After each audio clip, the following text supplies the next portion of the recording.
It's Waxing Lyrical, baby. Hello, Waxers, and welcome to Waxing Lyrical with Mainz and Dutch. I'm your host, Mainz, my colleague who knows that you've got to tackle Derrick Henry at the legs. It's Mr. Neil Dutton. How are we, Neil?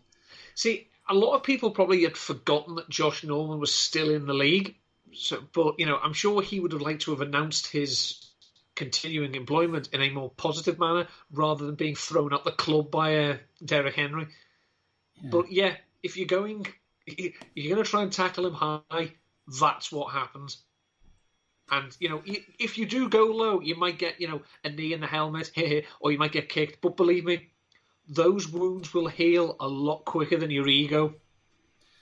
There's a great film from the early... Oh, well, I guess it was... I don't know actually when it's from. Friday, it's called. It stars Chris Rock and Ice Cube. And Zeus from WWE fame. I don't actually know his real name. I don't think it's Zeus. And I believe it's Tony Lister. No, all I can see is Chris Rock looking over Josh Norman as Derrick Henry just stole his soul and said, "Dude, you just got knocked the F out." Sorry, it's Chris Thomas. Yeah, Chris Tucker. Yeah, I was going to let that go. Thomas Tiny Lister Jr. was Zeus. Great. He was terrible Debo. He Debo in Friday. He was Debo in Friday, yeah. Also played the lead convict in The Dark Knight, who, took the detonator off the prison guard and threw it out the window. Yes, he did. Yeah. Remember it well. Excellent stuff. Terrible wrestler. But well, pretty much, yeah. That was, what's the gimmick here? He's very strong. These are wrestlers. I'd hope they are. Well, his gimmick was that he was in a film with Hulk Hogan where he was a wrestler. Yeah. Obviously, and then became a wrestler with Macho King, Randy Savage, and Sensational Sherry. Yeah. But he was awful. Yeah, you just think as well, the writers back then, a lot of them, some of the gimmicks and some of the hooks, and the nicknames and the themes, they were mailing it in, with a lot of them. Not going to lie to you, the writers in WWE in 1989 are exactly the same writers as they are now. The name is Vincent Kennedy McMahon. He has other underlings under him now because the others are dead, but the same guy still signs the checks and still writes all the stuff. Yeah, so he played a wrestler. I know, I'll get him to be a wrestler. What's his hook? He's a wrestler. All right. He doesn't like Hulk Hogan, and he's African American. Well, none of them do anymore because Hulk Hogan's a racist. Yeah. Big old racism running wild on people. Sorry. I meant allegedly. Of course, sorry. We have to cover ourselves, yeah. Because, yeah. Anyway, NFL stuff. It's week 6. Off to a weird start. Yeah. We were right in my wheelhouse, 1989 wrestling, that's why. Week 6 here. Week 5 finished about half an hour ago, I think. Bills against Titans. I think I know what games are on this week, but I'm not sure. If you're an LA Chargers fan, you may need to scrap that schedule maker you'd made and redo it, because I think 4 of your games have been changed. Is it only 4? Only 4. I thought it was 6. It's unbelievable. We're not going to go schedule. We're going to plug into the mains. We're going to talk about the 3 big stories this week. Then we're going to go fantasy heavy. Fancy darling, fancy loser, and DraftKings daily fancy team of the week. And I'm not gonna lie, it's a wild west in DraftKings this week. Trying to get yourself a team. There are some names on my team that make me think it's a different period of time. Yeah, so one of the people in this conversation had to try and write a tight end streamers article for this week about players who could be relevant but are still only owned in less than 50% of ESPN leagues. Jesus Christ! How was that? Good? Enjoy it? That was fun. That was fun. The most fun about that, of course, was the fact that usually I like to have that written up and out by Tuesday night, but because of the Tuesday night game, I was waiting on stats to finish. So I was like, oh God, this is just never going to end.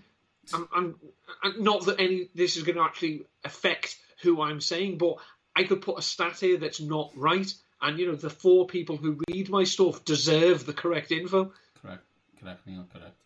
Anyway, enough of that and your articles. We'll talk more about them later. Let's get on with the show. First story, Neil. Finally, the Atlanta Falcons put Dan Quinn out of his misery and fired him. They also fired Thomas Dimitroff. I guess the question we've got to ask is, when should this have actually happened instead of week 5 of the 2020 season? Their bye last year when they were 1-7, instead of rallying down the stretch to somehow finish 7-9 and convince them, oh, actually, we'll run this back another year. You've wasted a year of everyone's prime, and now you've basically landed yourself in a situation where trade deadlines in a couple of weeks, you have to listen to all offers for anyone, and I mean anyone, to give your new coach and new GM as much ammunition as they can to try and rebuild this. People are saying that the 49ers are having a Super Bowl hangover. Yeah, their Super Bowl hangover is from a Super Bowl that was 10 months ago. The Falcons are into a 4th glorious year of their hangover. Now, Jesus Christ, I've had a few big nights in my life, but it's never taken me 4 years to get over one. They've drafted poorly, especially on defense. Ultimately, it came down to this. I know you're not going to fire a coach if you lose the Super Bowl. I understand that. But the Atlanta Falcons picked Dan Quinn over Kyle Shanahan. And, you look, their offense has never been the same since that magical season. But Dan Quinn's a defensive coach, and yet again we see another example of this. A defensive coach who never coaches a competent defensive team. Yeah, there's a... I think it's easy to say that this should have happened straight after the Super Bowl. But to be fair to the Falcons, they did get to the playoffs the next year. They lost to your Philadelphia Eagles, and I don't really know how they lost that game, to be brutally honest with you. They first and goal. Scoring the in. Right, yeah. I think last season it definitely should have happened. Should it have happened at 1-7? I don't know, but I think it should have happened. It's a year they can't get back. It's a year of Matt Ryan they don't get back. It's a year of Julio Jones they don't get back. You wonder what you do next now. I don't think they can save the season. Do you know what I mean? I don't think they're going 6-10, 5. You might go 5-11, maybe 4-12, maybe. I don't know. Do you want to do that? I don't know. And then there's decisions to be made, right? Matt Ryan, 36, 37 now? Something like that, yeah. Julio, 30? 30, yeah. There's decisions to be made on both of those players. It's always that situation which is difficult for all teams. Like, for certain teams, you never have a quarterback, so it doesn't really matter, right? But if you're the Atlanta Falcons and you're a top 3 pick, which is evidently reasonable right now, do you have to take a quarterback because you may not get this opportunity again? And that's a tough one. Is there any names in the frame for coach that you see taking shape here in Atlanta? Is this okay? If we play a game based on the Texans last year, is this a better job than the Houston Texans? Well, one thing that we have seen is that there is a degree of stability about the Falcons. I mean, the last 2 head coaches have had a good run. Dan Quinn's been there, was 2014, I want to say. And then Mike Smith before him, he got 5 or 6 years as well. Obviously, before that, they then had, Bobby Petrino. That went well. Jim Mora, again, he had 3 or 4 years. So it's one of those teams that it's a franchise that if Arthur Blank is going to stick by you as long as you don't embarrass him.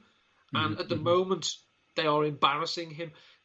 I was a little surprised that Dimitroff was fired as well, but you think Dimitroff had the 2008 rebuild with Mike Smith, where they drafted Ryan and they signed Michael Turner and whatnot. Yeah. And then he also had the Dan Quinn rebuild. So most GMs don't get 3. So I was a bit surprised. The obvious names, I say, are coming out as, Eric Bieniemy again. although, it's one of those. There's a handful of other coordinators who are getting names. People like Greg Roman, Brian Dable, Robert Saleh. But I think it's one of those. Do they want to go down the defensive coach again when the defense is so poor? And basically they're banking on someone to come in and scheme up the players. It's hard to say. Obviously, Raheem Morris is the interim coach. He obviously has head coaching experience in the past with the Tampa Bay Buccaneers, and it didn't go well. If we are trying to increase the number of minority coaches, I worry that this is actually not a good thing for Raheem Morris. He wants to be a head coach again, by all accounts. This is a terrible roster. It's going in the wrong way. There is a lot of negativity about the team. I wouldn't be surprised if, we're going to start... I hate to accuse people of this, but we saw one example of a veteran player on another team not try last week. I worry that players are going to start to do that. I'm not going to defend them. I'm going to say it was a business decision. I think he made a bit. I think said Cincinnati Bengal wide receiver number 85 made a business decision. 18. But anyway, sorry. Yes, 18. Sorry, yeah. And I just worry that Raheem Morris is not going to get a fair shot because he's going to go into the head coaching interviews next year. It's like, let's see. Well, you flamed out with Tampa Bay, and then look at your record with the Falcons. Nah, you're no good, which isn't fair. Yeah. But obviously, you go back to the fact that he was defensive coordinator of the Falcons, and the defense has been shite. You can pick that on him as well. It's weird because it's, as I say, it's the same names that are coming. The one big name that I've heard, and again, this is you can answer this more than I can, whether this is realistic or the realm of fantasy. Dabo Sweeney. I don't think it's in the realms of fantasy. I guess it's an ego question. It's just ironic. Do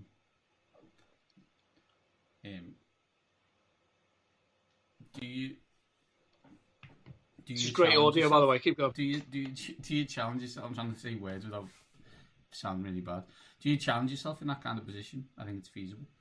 Do you stop being one of the top 3 college programs in the nation to come to a team which isn't very good? I personally look at someone like Dabo Sweeney and have major concerns thinking that he will be a pro coach.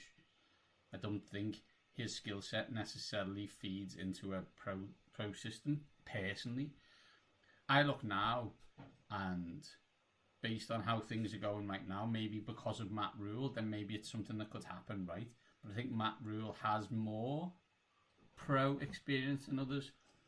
If I'm them and I want an offensive coach who is at, not necessarily the peak of his powers, but on the upward trajectory, I wonder if someone's given a call to Joe Brady, the offensive coordinator of the Carolina Panthers. Now, that is a serious meteoric rise from basically Joe Burrow's quarterback coach to head coach of the Atlanta Falcons. I completely and utterly understand that, right? But that team's 3-2, and Teddy Bridgewater looks great, and they don't have Christian McCaffrey. So I wondered if that momentum starts. I don't know. It's as I say, Matt Ryan has been exceptional, especially in the last, he started in 2008, especially in the last 6 or 7 years. He has been as productive a quarterback as you could find. I worry that he's losing it, and it looks... I'm not going to say everything that has gone wrong on offense is his fault. Yeah. But he is not lifting the players around him. I mean, God, the last 3 games, he hasn't had more than 290 yards, and I think he's passed for 1 touchdown. He was a safe pick. I wrote about him at the summer for Numberfire, how he was a safe pick. I picked him in the Scott Fish Bowl. He has given me negative points in the last 2 games, which has been great when I've had Teddy Bridgewater sat on the bloody bench. It's been fantastic to watch. Ouch. Okay, next, Neil. Let's move on to Dak Prescott. First of all, Neil is as everyone knows, is a Philadelphia Eagles fan. I am a Washington football fan for my sins. Can't change that now. And obviously Dak plays for the Dallas Cowboys, who we, let's be honest, both despise, because that's what you do in fandom. But far from that, no one wants to see the situation that Dak Prescott got himself in on Sunday. Just really, really horrible injury with a long-term, heavy rehab situation. The other thing, obviously, that is counted into that is that Dak was playing on the franchise tag this year, so doesn't have a contract next year. So I guess let's go on it first of all from a Dak Prescott point of view, Neil. What do you think happened next with Dak, and do you expect him back in Dallas next year? If we are to assume that he can make a full recovery from this is not your, Garden variety season-ending injury. This was horrible. Mm-hmm. And at the time of year this is taking, if we say it's a year rehab, well, it was week 6 next year. Yeah. So he's going to have to go through, before he's pushing it. He's not going to have any OTA reps. He's not going to have any minicamp. He's not going to have any pre-season. I would hope that Dak Prescott does not take this opportunity to just take what is offered. There's enough on Dak Prescott as an NFL quarterback to suggest that he can play at a level that is equal to the highest earners of the position, given his age, given his production, given his durability before this. He never missed a game. Yeah. I don't want him just taking a 1-year prove-it deal with Dallas because he feels like he owes them something because they've stuck by him. They've not stuck by him. If they wanted to stick by him, he'd been signed long-term. They didn't want to sign him long-term. He owes them nothing. And anyone who comes up with he should have taken their offer in the summer, this would have happened, shut up. It's not your money. Why do you care if the player wants as much money as he can? It doesn't hurt you. We should be wanting these players to earn every possible dollar they can. It's not our money. Why people side with the owners over the players in a situation like this, I'll never understand. This is a us and them situation. Now, yes, these players are better paid than us. Yes, they're going to have better cars, better houses, bigger houses. They're going to earn more money than us. They're still the workers. They're the ones out there entertaining us, putting their bodies at risk for us.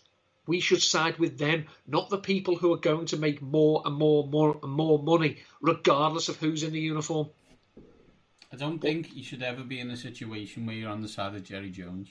Everyone should think about that logically. Dan Snyder should never be on the side of Daniel Snyder. They're the bad places to be in.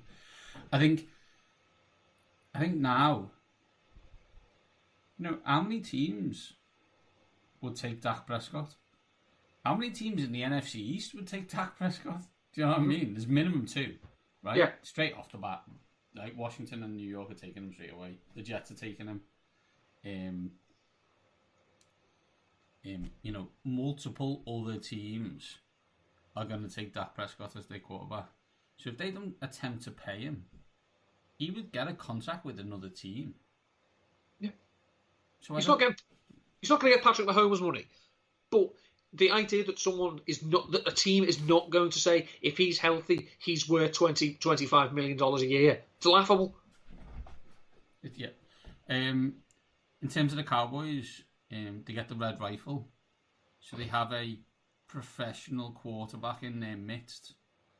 They still can't stop anyone and still only just beat the Giants. So I'm not really sure it matters who their quarterback is. There might be, I think there'll still be a lot of points in their games and still not many wins. Yeah, the idea that we'll just lean on Ezekiel Elliott now. Yeah, your defense can't stop anything. So great, you have your 15-play 8-minute drive.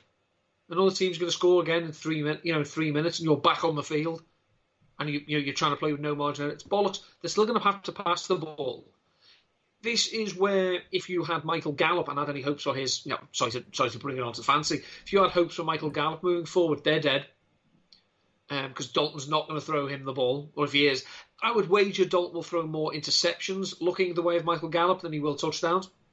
But if you're working in the short intermediate areas, which is where Amari Cooper wins, which is where CeeDee Lamb is going to win, Dalton Schultz, Zeke as well as receiver, they're not going to be as good because Dalton is a tactical scrambler, whereas Dak Prescott is a good running quarterback. But I just think that, their defense is so bad that they're still going to have to stick to basically the game plan that they've been running at the moment. Maybe they'll try. Maybe they won't go away from the run as quickly as they would have done and just say, look, we have to trust. Who do you want to trust more here? The running back we chose to pay or the backup quarterback we looked into? At the end of the day, are the Cowboys worse on offense because Dak Prescott isn't playing? Yes. Is that the reason? If they don't make the playoffs, is that the reason they don't make the playoffs? No, it's not. Because the reason they don't make the playoffs is they can't stop anyone. So am I expecting a major drop off from the offense? No, I'm not actually. Not tremendous. I see some drop off. I don't see loads of drop off. But I don't think it doesn't affect, Jalen Smith tackling people. Do you know what I mean? So, there we go. On to players who bet on themselves after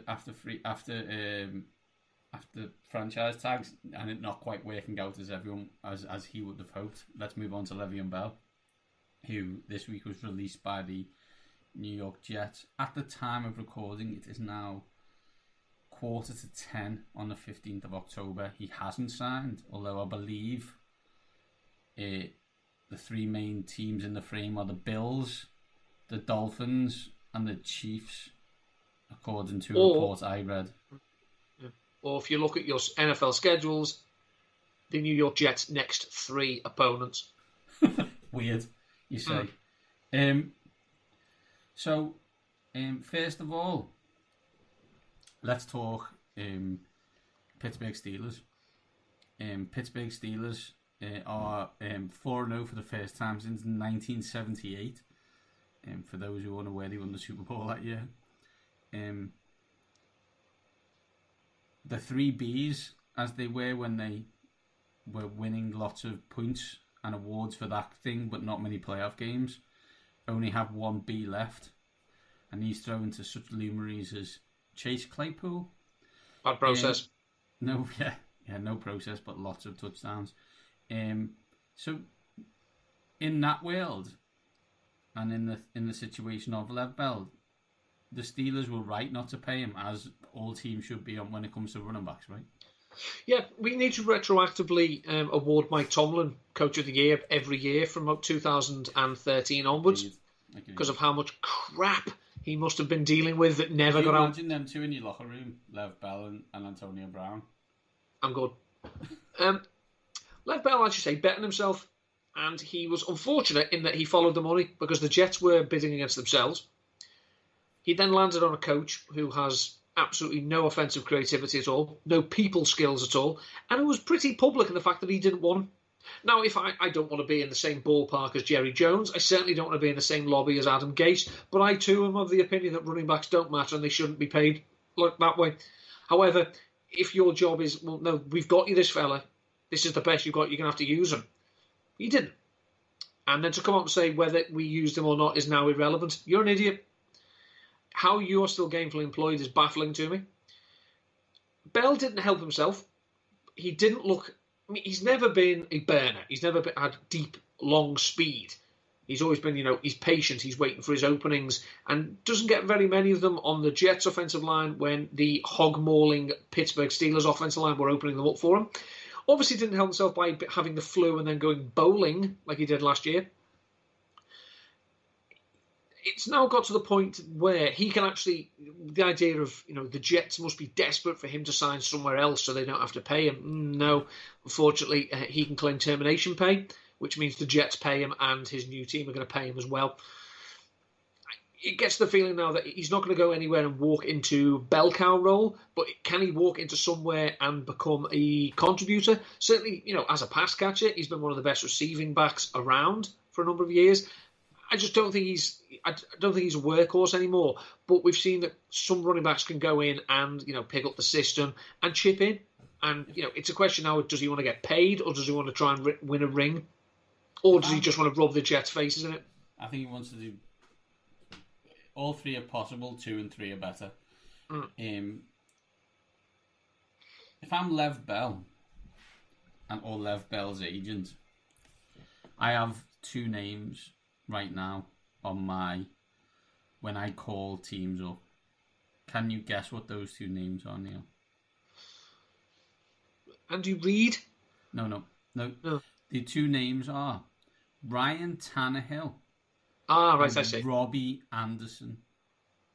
Because what I say, if I'm Lev Bell, is, I've been rubbish. I'll be honest, I haven't been very good. It didn't work with the Jets. I was on a team that I was basically signed by a GM who was fired about half an hour later. And then I was with a coach who didn't want me. What do you think of Ryan Tannehill in Tennessee? He's doing well, isn't he? He was doing... he's good, isn't he? See him against the Bills. That was good, wasn't it? He was crap at Gase, wasn't he? He was rubbish, wasn't he? Everyone thought he was done. No one wants to give him any money. Me and Neil laughed at him 7 billion times on this show. Robbie Anderson, he was rubbish for the Jets, wasn't he? He could only run go routes, right? He just ran the straight line. He just caught it. That's all he could do. Couldn't do nothing else, and got into a load of trouble. Why is he the best receiver in Carolina then? How did that happen? So, okay, I may not be 2014 Lev Bell, but I'm not that Jets Lev Bell. Like, I could do a job for you, Andy Reid. I could do a job for you, Sean McDermott. The thing in the negative column for Lev Bell is I'm a running back and I don't matter. In the positive situation is I was with Adam Gase, so therefore I could still be good because other players have proven it. And the Jets are getting very close now because there is 2 teams now who have a head start on them in their head coach for next year. The Jets need to move and move fast. Otherwise, they're going to be getting sloppy seconds for the 74th time. Yeah. The danger, of course, as well, is that at the moment, on the current standings, the first overall pick would go to the New York Giants, not the Jets. So it'd be the most Jets thing ever. The most Jets thing ever is going 0-16 and not getting the first pick. And then just spending the second pick on a kicker or something. No, picking the other quarterback and being rubbish. Which they did last time. Yeah, I mean, as well, I just think for their own benefit, the Jets should stop wheeling out their coaches to speak with the media because I say Gase has no people skills, and Dowell, please don't fire him. You'd be taking food from my kids' mouths. Loggins, who comes out and says play calling isn't the issue, it's execution. I wouldn't use the word execution at the moment because I think it's an idea the Jets fan base would probably get on board with. Correct. Terrible. Right, that's enough of the news for this week. Let's get on to fantasy and let's find out who Neil is loving this week as his fantasy darling. Hello, darling. Fantasy darling this week, it's Jonathan Taylor. It's not gone as well as people would have hoped so far. He's getting a good workload, but he's still splitting time with Naeem Hines. Remember how we all laughed when they said we've brought him in to spell Marlon Mack, then Marlon Mack gets injured and we all went, ha ha, it's his backfield now. No, they told us what they wanted to do, and they've kept doing it. But the Colts are playing the Cincinnati Bengals. They are 8-point home favourites. The Cincinnati defence, already bad against the run, has lost 3 full-time defensive linemen to IR in the last 3 weeks. That sounds bad. Bizarrely, the Ravens didn't look to attack them as much on the ground as I would have thought. See, Lamar Jackson passed the ball 38 times. I really don't think the Colts want Phillip Rivers throwing 38 times at the moment. When do we call it? Like, it's all I can see is a flat line. So when do we get the clock to call Phil Rivers' career? because it's, Oh, we're too close. we're too late. It's been called dead all week. We'd be turning up. Am I too late? That's us in that particular scene. But yeah, I think Jonathan Taylor, I expect them to lean on the ground game, and that hopefully means a large bulk of the work for him this week. Yeah, let's move on and let's find out who Neil hates this week as his fancy loser.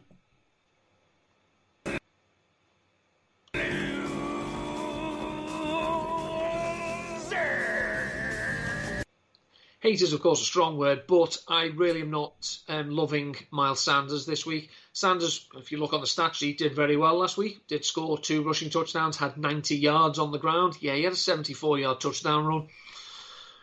So it's not good. The Ravens' run defense it's good. I say they have the big fellas up front. Calais Campbell, Derek Wolfe. I think given the current running back landscape, if you took Miles Sanders at his ADP, you probably have to play him. I know I do in certain leagues, especially the Scott Fish Bowl. But I'm worried that I'm basically hoping that he has a part to play as a receiver this week, because I don't think he's going to get much traction on the ground. I want the NFC East disbanded. I every year there's a concept of, well, no one should get in the playoffs for this division. Like, can we do that this year? Like, I've watched all 4 of these teams multiple times. Somewhere in America, people will be forced to watch Washington against the Giants this week. That's a crime. Like, that is corporal punishment. Yeah. I mean, even the Eagles' offense last week, that's the first time they've been watchable for 4 quarters. It was staggered watchability, though, Neil. It wasn't. Oh yeah.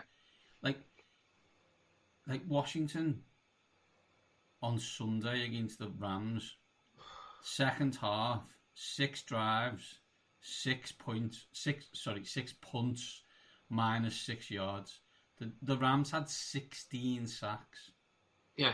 But as you say, it was 6 drives, it was 6 punts, it was 26,000 fingernails being bitten every time someone went near Alex Smith. Inspirational story, Jesus Christ. Have we proved it to ourselves yet, Alex? I don't think it's Alex's fault that, the rest of his team is absolutely horrific. No. Anyway, let's move on and let's talk about what I think can only be described as a wild week in Daily Fantasy, and let's do our Daily Fantasy teams of the week. Mainz and Duts. Daily Fantasy Team of the Week. Show me the money.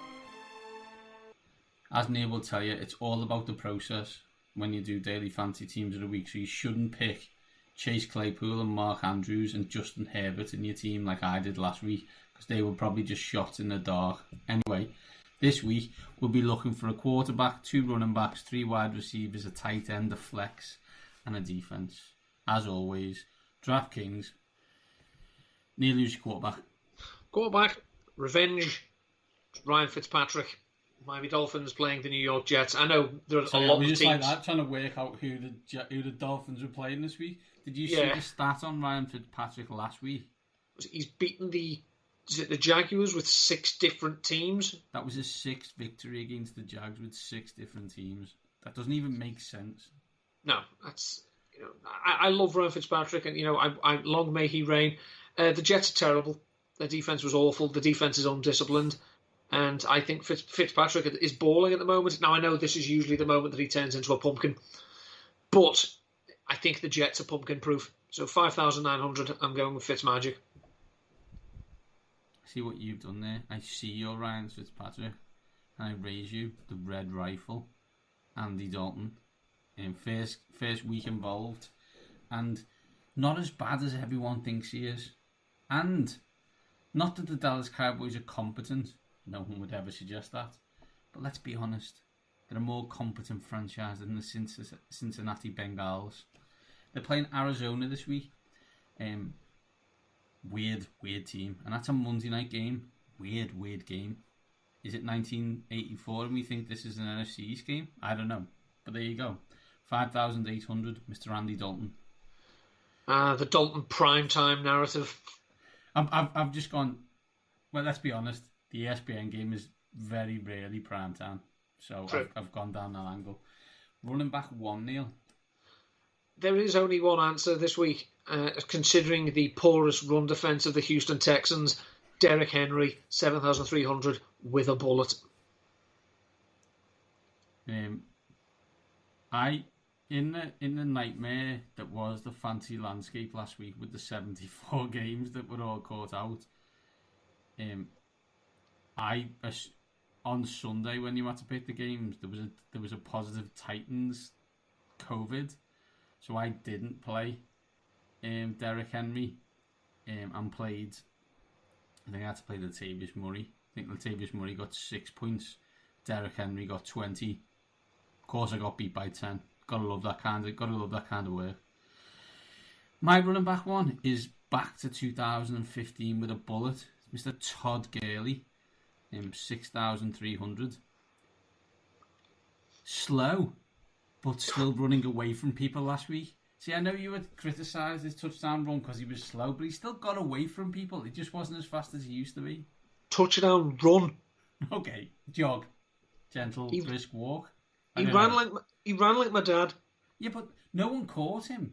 Yeah, and he's actually looked decent for the Atlanta Falcons, to be fair. And although Dan Quinn has left, Dirk Cutter is still there. So I expect the offense to stay similar. I expect Gurley to get a lot of touches against the Minnesota Vikings. 6,300, Todd Gurley. The next man Gurley makes miss will be his first for about 18 months, but let's carry on. Running back 2. I've run out, so I'm just going to say James Robinson. I've no more puns left. 6,800. Jacksonville Jaguars against the Detroit Lions. Detroit are terrible. Maybe a bye week that they had last week has come back. They'll come back re-energised and better suited to stop the ground game. No. 6,800. Everybody needs James Robinson. Running back 2 for me. Chase Edmonds. Slowly but surely becoming running back 1 in Arizona. Just end it and give them the damn job. I don't know why they haven't, though. I assume because they paid Kenny and Drake, but they paid him, but then shown that they don't really like him, so just stop it. It's silly now. They're playing the Dallas Cowboys. Don't know if anyone remembers, but a few short weeks ago, the Cleveland Browns ran for 7 billion yards on the ground against them, so get a running back in. I have. It's Chase Edmonds. Wide receiver 1, Neil. Wide receiver 1 in the same game. It's CD Lamb, 6,300. His floor this season has been 5 receptions for 69 yards. Nice. So I think, as I say, he's still going to command the workload, especially with Dalton probably wanting to be a little bit more risk averse than Dak Prescott. So I think given where he's been lining up, and let's be honest, CD Lamb has looked very good. He's looked like and I assume we can say this safely, if DK Metcalf is the second coming of Calvin Johnson, then CD Lamb at the moment looks like the second coming of DeAndre Hopkins. So for 6,300, I'm quite happy to get that second coming. I've also gone for CD Lamb. I think he's great. I knew he was going to be great, and I'm devastated he plays for the Dallas Cowboys. That's when you saw the draft going the way it went, I was like, they're going to get CD Lamb, and I'm going to be angry for a very long time, and I was right. Wide receiver 2, Neil. Wide receiver 2, Preston Williams, Miami Dolphins. Particularly the New York Jets, as I say, I'm going to pair him up with Ryan Fitzpatrick. Williams had a good game last week, and we're coming round to about a year removed from his ACL injury, so maybe he's just starting to find his feet under him. Did think about Devontae Parker here, but with me wanting to go a bit heavier on the running backs, I went with the secondary option here. But as I say, he could see enough that he could pay back this investment. So 4,700, Preston Williams. Yeah, my wide receiver 2, when I did this yesterday, was Odell Beckham Jr., who was 6,400. News today that OBJ was kept home due to illness, but not knowing what that illness was, not yet COVID. If you don't go for Odell Beckham Jr. here, the 2 picks will be either Devontae Parker, playing the aforementioned garbage New York Jets, or Robbie Anderson, who's playing the Chicago Bears. I'm going to stick with OBJ right now, but obviously in the can you flex it, then I would probably go with Parker, to be honest. Do you think maybe he's got that same illness that Dwayne Haskins got that's so bad it's kept him out of the facility for the best part of 7 days, but it's not COVID? It might be that injury you've got when your team don't want you there because they don't want you to get hurt because they're trying to trade you. Who's your wide receiver 3, Neil? Wide receiver 3 is, the GOAT himself, the wide receiver 1 in all our hearts, Mr. Travis Fulgham. He's cheap. He's still 4,000. He saw 15 targets last week, but DraftKings haven't yet caught up. I'm not saying he's going to go off and get 10 for 150 and a touchdown. It's not against Baltimore's vaunted defensive backfield, but he is showing chemistry with Carson Wentz, which is a lot more than other people on that offense can say. Zach Ertz. So Fulgham, if he's 4,400, I'm not expecting a whole lot. More dead, Phil Rivers or Zach Ertz? This is a podcast, so you need to use words. Okay, sorry. Comma, put your hands together. Comma. Okay. My wide receiver 3 is Brandon Cooks, Houston Texans against the Tennessee Titans. New offensive person in charge last week, and Brandon Cooks went off. It's almost like they allowed Deshaun Watson to throw to the people that he likes throwing it to. That was cool. Maybe they'll do it again. 5,000, Brandon Cooks. Neil, I'll be honest here, I'm looking forward to this because it took me about 4 years to come up with one. So who's your tight end in this team? Tight end is TJ Hawkinson. The Jaguars have not been great against the tight end. One of their starting safeties, I think, was put on injured reserve this week. Can't remember his name. Was it Wingard? He's long haired, wears 42, looks like a hippie. The Lions say hopefully they will come back. They'll come back to us. Adrian Peterson's on the injury report now, so maybe we'll say, look, you have to throw on these guys. Hawkinson, decent red zone presence. I don't think he's going to command 10 targets or something stupid like that, but as I say, tight end's a mess. It's dangerous out there, so I'll go with the Hawk. I've gone for Jonnu Smith, Titans against Texans, 5,200. I'll be honest, Neil, it was a wasteland. Do you know what I mean? It was an absolute wasteland. It's Kittle with a quarterback who I don't know about. And then Kelsey for like 8,000, and the rest is just people. Some of which I've heard of, some of which I haven't. So I went with someone I have heard of, Jonnu Smith, 5,200. Who's your flex, Neil? Flex is Jonathan Taylor, 6,400 for reasons previously mentioned. I've gone for DJ Shark, 6,300. Questionable at the moment, but I expect him to play. If he plays, I think he's Gardner Minshew's number one target. Although Keelan Cole's been sneaking in there the last couple of games, but I'm still a Shark fan, so we'll go with him. Who's your defence and special teams, Neil? The Miami Dolphins, I don't really have to explain why, considering that Joe Flacco is starting again, 2,900. I had the Miami Dolphins as well, and then when I picked my team, I realised I had $600 left over. So I then moved up and thought, who else is playing a rubbish quarterback, and who else has got a really good defensive line? And when I say they've got a really good defensive line, I mean they've got Aaron Donald in their team. So therefore, if it's 3,500, I've got Aaron Donald playing Jimmy Garoppolo. Aaron Donald plays defensive tackle and leads the NFL with 6.5 sacks. Words cannot describe how insane that is. Yeah, he is one of those players that obviously, it's difficult to compare eras in football, especially when we haven't watched them all, but I just get the feeling that in 10, 15, 20 years, assuming we're all still here, he'll be one of those players that we'll look back and say, Jesus Christ, he was incredible. I'm not saying he's, Lawrence Taylor, but I think for our era, he is seriously, a prospect like that. Washington are terrible, right? But for the majority of the plays, you could just see that Aaron Donald was pushing his dude back 2, 3, 4 yards every single play. It was absolutely frightening. Okay, Neil, let's recap. Who's your quarterback? Quarterback is Ryan Fitzpatrick. I have Andy Dalton. Jesus.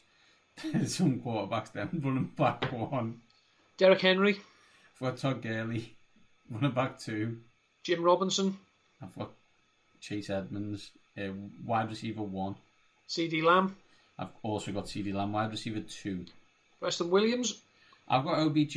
If he can't play, then Devontae Parker. Wide receiver 3. Travis Fulgham Goat. I've got Brandon Cooks. Tight end. TJ Hawkinson. I've got Johnny Smith. Flex. John Taylor. I've got DJ Shark. Defense and special teams. The Dolphins of Miami. I've got the Rams. Neil. That's it for us. Where can people catch you until we're back next week? Till then, find me on Twitter at @NNotton13. A few things out this week. Obviously, the stats from last week. There's no Thursday Night Football this week, so they're still relevant for that little bit longer. I've got my Super Bowl odds tracker. There's now a new favourite to win the Super Bowl, according to Numberfire Odds. Tight end report for Rotoviz with all the stats from last week and the season so far, and 3 streaming options. My God, forgive us. A few pieces for Ravenswire. I've done my scouting report this week. Obviously, it's a bit close to home as the Ravens are playing the Eagles. I've written a piece about how the AFC playoff picture currently looks, and also I've done my 7 fun facts about this matchup. And the first matchup, I would say, little sneak preview, is that these two teams, the Ravens and the Eagles, traded their first round selections in 2 consecutive drafts recently. Wow, statistic that. My Mainz musings will be out later in the week, probably Friday evening into Saturday morning, where I will think long and hard about some certain activities going on this week in the NFL. To give you some notes, last week we talked about do you want a Texans job? I apologised to the Green Bay Packers, and then highlighted that maybe the NFL should think about double bye week. Still think about it, NFL. Whenever you're ready to get that week 18 out the cupboard, let us know. Thanks for reimagining the Pro Bowl, though. Glad you've got your priorities sorted. Yeah, sorry, me and Neil shaking our heads in disgust. Anyway, that's it from us. Enjoy week 6. Does it go? I think it's double header Monday night, so we could have it could be a long week. So take care of each other, enjoy yourselves, and these top guys are out.